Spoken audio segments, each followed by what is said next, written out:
This episode is brought to you by Redfin. You're listening to a podcast, which means you're probably multitasking. Maybe even scrolling home listings on Redfin, saving homes without expecting to get them. But Redfin isn't just built for endless browsing. It's built to help you find and own a home. With agents who close twice as many deals, when you find the one, you've got a real shot at getting it. Get started at redfin.com. Own the dream. This week, the girls play a game of cast superlatives, and for the Maxi Challenge, the girls must perform in a musical send-up of Annie. On the runway, the category is Beige Against the Machine. On the main stage, Jane Don't is named the winner of the challenge, while Juicy Love Dion and Athena Love Dion are placed in the bottom two, forcing them to face off in a lip-sync battle for their lives. In the end, Juicy was told Shantay you stay, while Athena was asked to sashay away. It's season 18, episode 9 of RuPaul's Drag Race, and this is the big takeaway.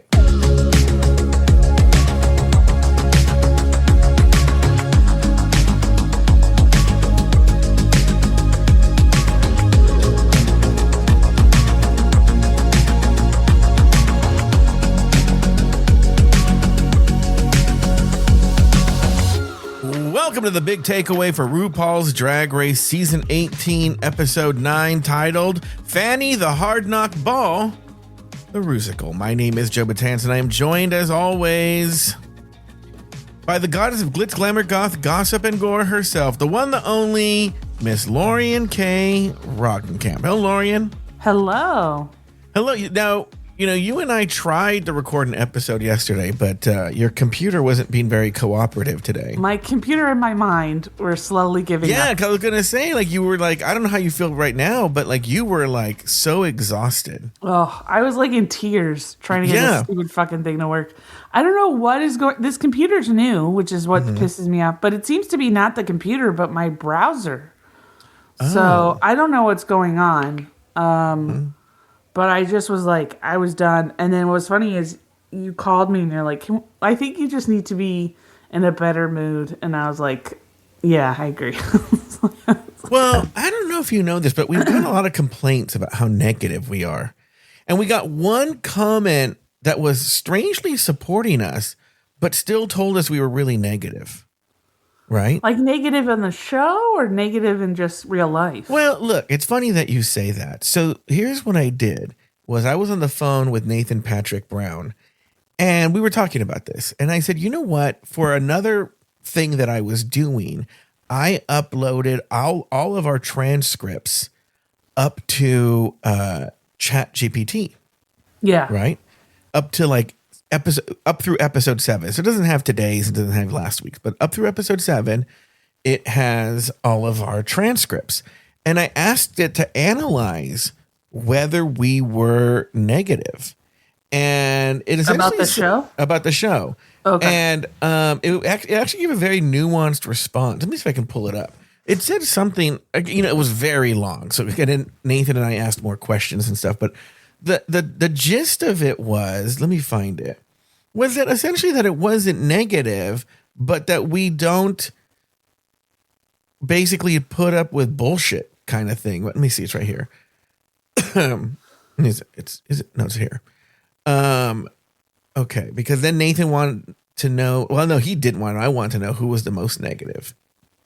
Well, it was probably me. No. Actually, you're next to last. Nathan's the least negative. It said that, well, let me see here. I'll tell you. I can go through and explains it and whatnot. Are you overly negative? Short answer, no, but you are structurally critical. There's a difference. You're not randomly mean. You're not dismissive without, this is talking about the show. You're not dismissive without reasoning, snark for snark's sake. You are analytical, framework-driven, concerned with fairness and consistency, suspicious of production manipulation. That last one is key. You critique editing, structural bias, narrative shaping, inconsistency in judging, perceived artificiality. That can feel negative because it challenges the legitimacy of the show's decisions. But tone-wise, you're not hostile, you're investigative.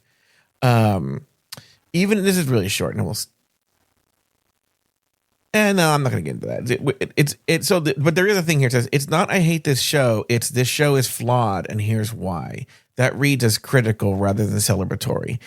And, this person said, and this is what also comes down to, I've discussed this in the past, another person, actually a big fan of ours. They were a big fan. They're not mean, but they said on Patreon that, we're negative, and especially in comparison to the other shows this person listens to, right? And they said, and I just want to stop right there, is a lot of the reason the other podcasts are like that is you have two camps. You have former Drag Race girls who have to maintain a relationship with World of Wonder. Okay. Yeah. Yeah. So that's why they are not as negative as we are.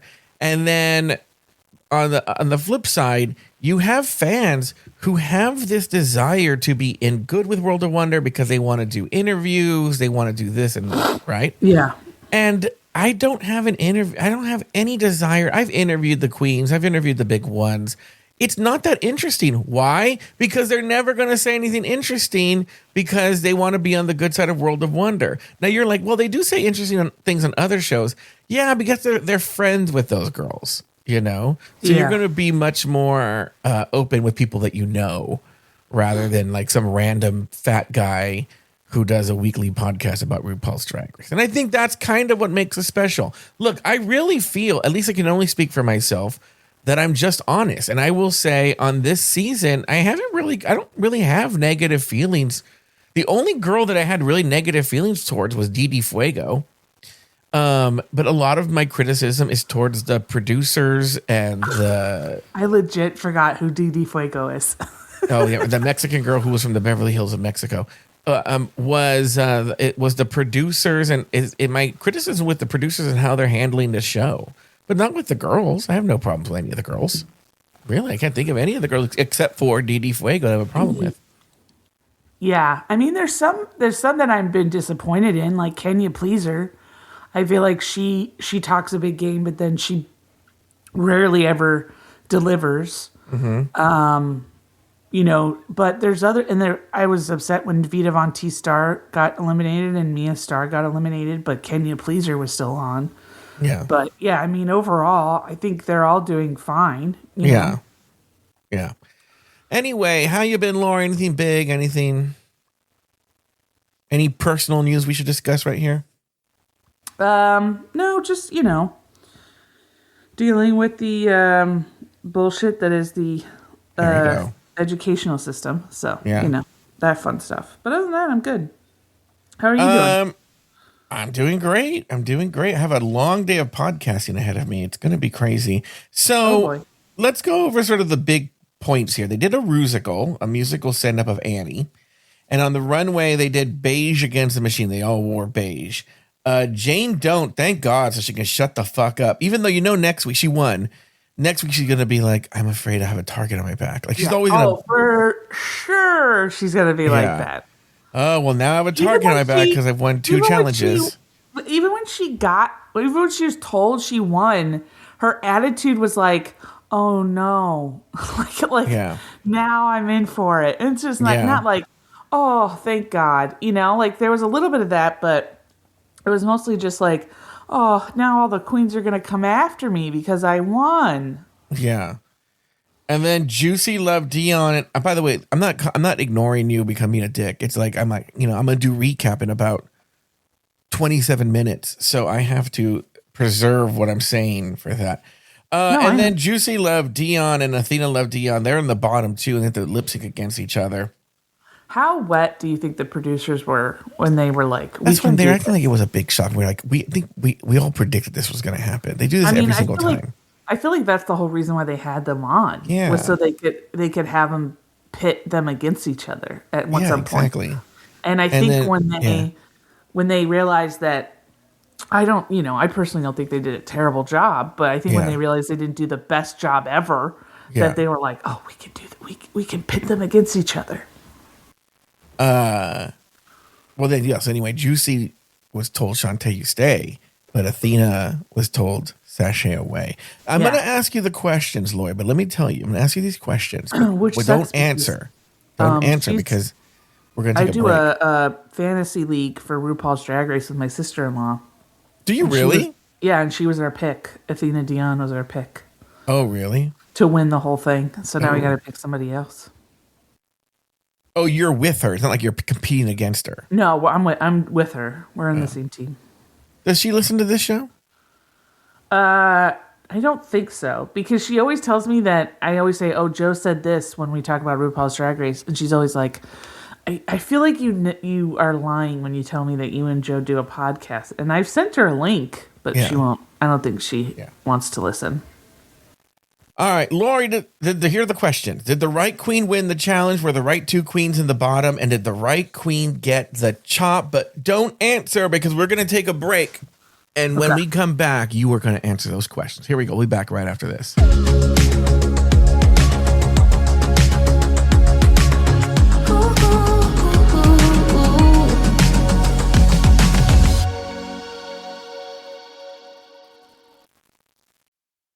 This episode is brought to you by Indeed.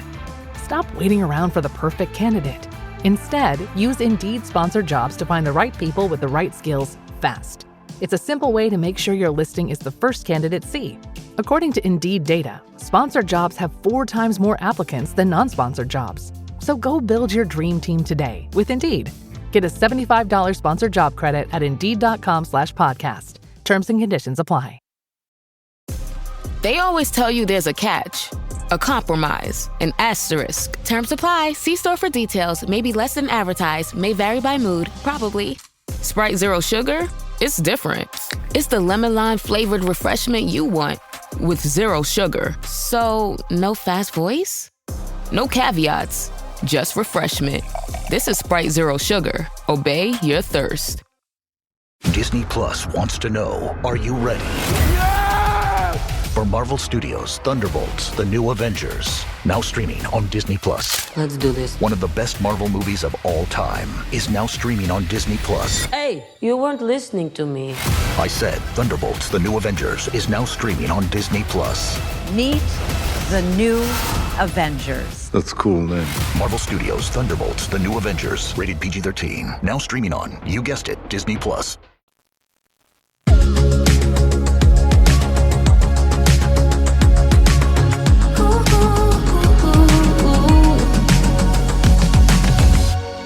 We are back. I have to say this. It is weird. It doesn't matter how tired Lauri is, how upset she is, or anything like that. When that break music comes on, she's like in pure ecstasy.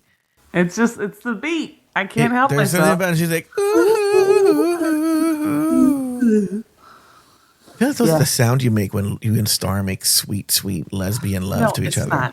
Sapphic love. It's not. It's not the sound I make. The love that dare not speak its name. Please don't. Please don't speak its name. Only you. It's Eugene. That's the name. All right, let me ask the questions again. Did the right queen win the challenge? Were the right two queens in the bottom? And did the right queen get the chop? Lauri, let's start one by one. Did the right queen win the challenge? Yes. I thought Jane Doe did a great job. For how annoying she is off, like as herself. I think she's very funny. She's a very funny comedic actor. She is a good singer, and I thought she did a great job. So yeah, I think she deserved to win. I think you're correct. I agree with you. All right. Next we have, were the right two queens in the bottom? No. I personally don't think. I mean, look, do I think that Athena Dion did an amazing job as Jane Doe? No. But I thought she did a good job, and I thought Juicy Love Dion did a good job. I think. Well, they did say that everyone did a really good job, and they were really splitting hairs. The two people who I thought should have been in the bottom were Nene Coco and Discord Adams. I did not like their performance at all. You are correct. I actually don't even understand the justification for Juicy being there at all. I don't understand either one. The only reason I'm saying that I don't understand the justification, because the editors, for some bizarre reason, during Athena's performance, flashed looks of of discontent with Rue and Michelle. But that's the only reason I knew that they were not happy with it. But like, they weren't happy with it. But overall, I thought she did a good job. And then and those looks, they could have just inserted those looks. You don't have to do with that. Yeah. And then also they kept saying that let me be clear, Kenya Pleaser did a passable job. It wasn't like she freaking nailed it, you know. Yeah. She didn't like come out there and I was like, oh, Kenya Pleaser's here to play. It was like, oh, she didn't fucking shit the bed like she normally does. Yeah. So and then they were like, oh, Juicy Love Dion, you were kind of outshined by Kenya Pleaser standing next to her. And I was like, let's be honest, she's outshined by her all the time because Kenya Pleaser's fat and, you know, she's... Wait, what? What does her fat have to do with anything? If I stand next to a skinny bitch, the skinny bitch isn't going to get noticed. I'm just letting you know right now. If I'm in a scene with a skinny, real thin girl... And I'm, you know, I'm my loud, boisterous self. Yeah, that skinny girl is not going to get noticed as much. Okay. I'm just letting you know. All right. So, I mean, it's like, it had nothing to do with Juicy Love's performance in the show. I think she just got the raw deal of standing next to Kenya Pleaser. Yeah. And did the right queen get the chop? I mean, no, I don't think so. I honestly thought, oh, this is Discord Adams' last day. Yeah. This is like her... Because, I mean, the justification for why they were safe was because they were both in sync. And I was just like, okay, so they were both in sync at being terrible? Like, I didn't get that justification. Mm-hmm. Like, they weren't good. Like, their dancing was very stale. They even joked about it in the rehearsal. Mm-hmm. There was very stale. I mean... Discord Adams, like, you know, I dance like Discord Adams, which is not a compliment. And so, I thought, oh, I don't understand why she keeps getting 9 lives. Like, and then what I find funny is she is always so disappointed when she finds out she's safe because she feels like every single time she should be winning these competitions. And I'm like, you're not good. Mm-hmm. So I don't know. I love how we justified how we weren't negative, and then now I'm being negative. Well, I was just saying, you know, the touching wasn't correct, and you think I agree with you that it probably should have been Discord and Nene in the bottom 2, and I wonder why they don't want Discord to go home. That's interesting because she's not particularly good television. No. Whereas Athena is better television, but they probably saw this as getting down to the wire of they're running out of chances for Athena and Juicy to go head to head. Put them together. Yeah. Yeah, no, I definitely think they saw their window and they went for it. Mm-hmm. And they were like, as long as Discord and Nene don't shit the bed, we're gonna kick Athena and also one of the things that was frustrating was they did that caveat where they were like, we're splitting hairs, which to me is a bullshit caveat because it really just opens up to where you could criticize anyone. They could have said Jane Doe didn't do a good job. Yeah. You know, I mean, they could have said anybody if they're quote unquote splitting hairs. Mm-hmm. I mean, it's really just based off of who they want to eliminate that day. Mm-hmm. So you knew for a fact that was who they were going to pick. Because, you know, if apparently nobody did a bad job, then everybody did a bad job. Yeah. So. Well, look, I agree with everything you say here. I'm on the same page as you. And this is when people say we're being negative. This has nothing to do with the girls for me. This is beyond their control. They did a fine job. It's just the judging for whatever television reasons put these two people together because they wanted to see it, which is not fair to them. No. You know? And look, here's the other thing too. And look, I have to get my other soundboard already, but I would give a spoiler warning. I actually don't know a spoiler, so don't be concerned that this is a spoiler. This is speculation. This is pure speculation. Speculation on my end, but also speculation of what I'm seeing online is, you know, now we're at 7 and 7. We're down to the final 7 girls. 7 girls have been eliminated. 7 girls remain, right? And next week they sort of hinted that somebody's coming back, right?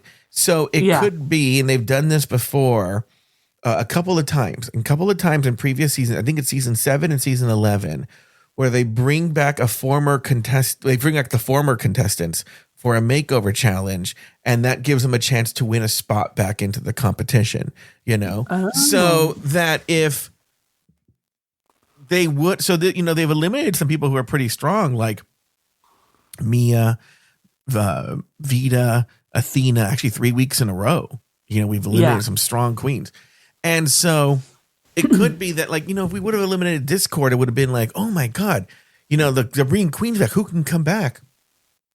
And you're like, oh, Discord. Like no one's gonna be excited for having Discord come back. I think same with Can You Please Her. I think they would have been like, we're good. Yeah, or like Darlene Mitchell, who's performed okay, but like I think we're getting to our. I think point. Darlene Mitchell has a spell on RuPaul because whenever, and I don't know if it's editing. It could be editing, but whenever Darlene Mitchell does something, RuPaul laughs like it's the first time. It's the first joke she's ever heard. Mm-hmm. Like Darlene Mitchell as that dog. For a hot second, I thought, oh my God, Darlene Mitchell might win this whole thing just being a random dog. Mm-hmm. Because RuPaul acted like this is the best thing I've ever seen. It's dumb. All right, now, Lauri, let's get to our big takeaway. I'm really upset with myself because last night I remember I was like, oh yeah, this is my big takeaway. And now I don't remember what it was. I should have written it down. But what is your big takeaway from this episode? I feel like I'm going to be controversial because I already said that the thing about Can You Please Her and Juicy I would Dion. love it if you're saying it's because of an age thing, young versus old. Wouldn't that be fun? No, my big takeaway, and this is very controversial, but I don't think Mikey Meeks is that good of a singer. You know what? I agree with you. Like she was, look. Was she horrible? No. But the way they were acting like she was the God's gift to singing, I was like... They said she was Broadway level. Yeah. And I was like, in no way. Yeah. I go, have you guys been to a Broadway show? Yeah. Like, who was that woman that they said? Sutton Foster. Yeah. They were like, oh, does Sutton Foster walk in the room? I go, no, because Sutton Foster sings 1,000 times better than what Mikey Meeks is doing. Like, she was good, but she wasn't like... elite, like I wasn't blown away. Yeah.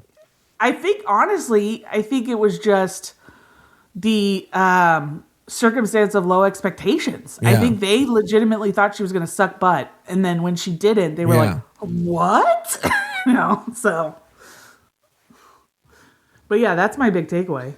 I thought she did I thought she did a good job, but it wasn't. No, I don't think she's the next Broadway star by any means. I would say, God, I had a good take. Let me see. Let me look through. I mean, Jane don't. What I thought was crazy was they didn't really. I don't feel like they hit how good of a singer she was. Mm-hmm. And I thought she did a better job than Mikey Meeks. Yeah. So.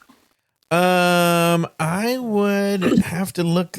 God, I'm really mad at myself. I'm not mad at you. I'm not mad at anybody. I'm mad at myself for not writing down, because I remember my big takeaway was, okay, this is the big takeaway. So let me see here. The winner was Jane Don't. Mm-hmm. Mikey Meeks was a close second in the judge's eyes. But that was it. Benny Blanco was the judge, and I was like, why is he there? Then they did this lip sync song. Juicy did do a better lip sync than Athena. I remember it had to do with Athena.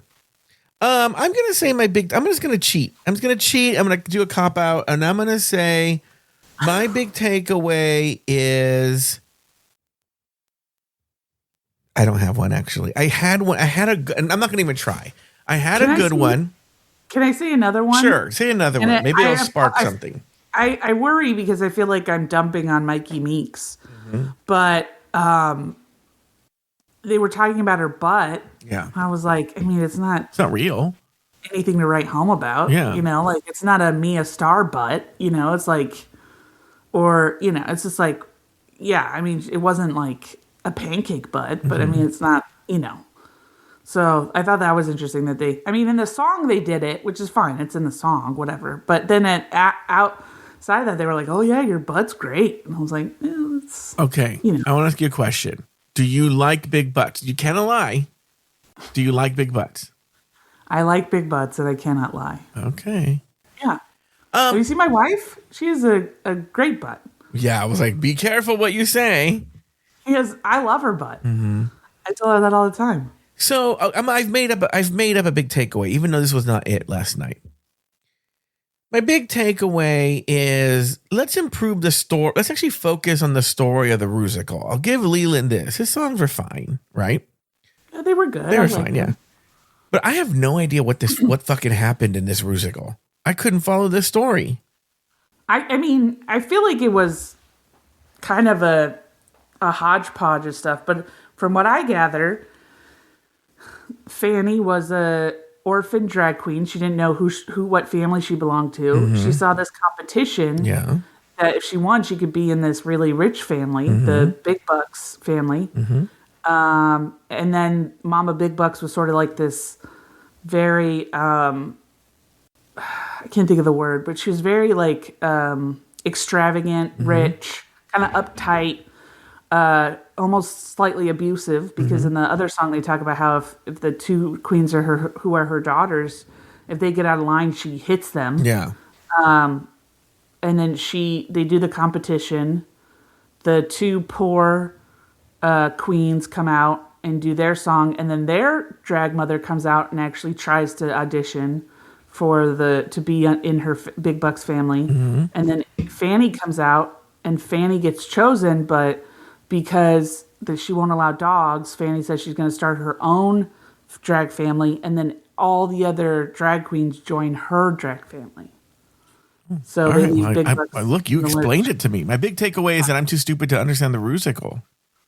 I don't know. I mean, that's what I would love if somebody else was like, that is in no way the story. Yeah. Like, you are totally wrong. The story was actually argument again for Palestine and Israel. Yeah. And I would have been like, well, I was way off. Yeah. I didn't know what I was talking about. I don't know. But you know what? Well, we did it. Look, we did this late because of technical issues. One of the technical issues being Lauri was in a pissy mood. I wasn't in a pissy mood. I was literally in tears. From exhaustion. When I was waiting for the upload, I literally almost started crying. I've been there when you have like a technical issue, you just want to get this episode done. Yeah. So, all right. Well, why don't we call it a day there, Laura? You had texted me that you were like, I feel like you're done with podcasting. I'm not done with podcasting. I'm just done with everything else in my life. So, yeah, because Laura's been like, and her juicy butt. But other than that. Okay, so then, all right, then why don't we do this? That's going to do it for this week's episode of The Big Takeaway. Be sure to join us next week as Lauri and I will try to continue to give our gut reactions, first responses, and initial impressions of each brand new episode of RuPaul's Drag Race Season 18. So for Lauri and Kay Roggenkamp and myself, always settle for more and never settle for anything less. Is that a quote from the show? That's Athena when she left. Oh, all right. Goodbye. It made no sense. Hi, I'm Rebecca Ford, Senior Awards Correspondent at Vanity Fair and co-host of Little Gold Men. Oscar season is upon us. Little Gold Men takes you behind the scenes of the race for the biggest prize in Hollywood. There's 100 wrestlers in the room, but only one can be Oscar nominated. Whether you're a movie lover or an industry buff, Little Gold Men from Vanity Fair has everything you need to know about this year's Oscar race. Follow and listen to Little Gold Men wherever you get your podcasts.